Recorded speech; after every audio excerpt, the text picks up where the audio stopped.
Мирот меѓу израелските и палестинските граѓани е возможен, но само доколку нема тероризам и доколку Газа го избере патот на мирот.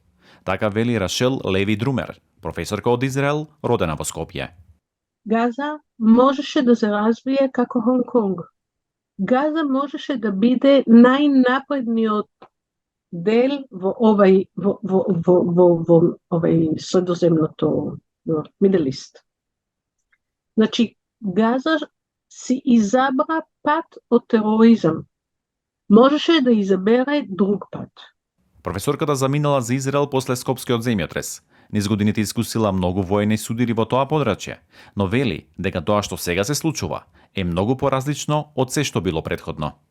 Од 7-10, од сабајлето 7-10, кога се разбудивме со сирени изненадени, сите бевме изненадени, јас живеам со еден камен тука. Значи, нешто ужасно се случи, колење, силување, горење, мртви, живи луѓе. Друмер раскажува дека секојдневно повеќе илјади палестинци од Газа доаѓале на работа во Израел, но додава дека нападот на Хамас и убиството на повеќе од 1400 израелски граѓани ги урнале напорите за создавање мир на Блискиот Исток.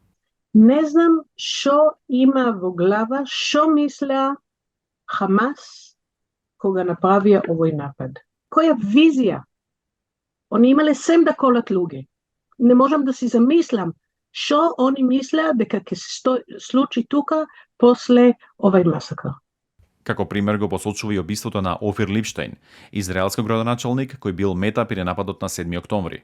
Тој во март годинава беше и во Битола, на маршот на живите. И тој имаше и сон да развие, да им помогне на Газа популација да изградат зелена енергија во Газа. И тој беше скоро можда првиот убиен во Газа. И сегогаш јас се прашувам што мислеше оној кој го пукаше. Дали знаеше на кого пука? Друмер стравува дека сегашниот конфликт може да ескалира во многу поголем судир. Се надевам дека грешам. Страв ме дека сега Израел стои како фронт од целиот западен свет. Страв ме дека овој почеток од нешто што може да се расшири по цел свет како канцер. Сегашната состојба ја опишува и како борба за опстојување. Знаеме дека ова е животно прашање за целата држава наша. Сепак професорката истакнува дека сонот и натаму е да постои мирна коегзистенција. Не можем да зборам како политичар, ама нашиот сон е да биде мир и да можеме да се обатуваме заедно, да биде Израел да постои како држава, мора значи тука е Израел, нема да исчезне Израел.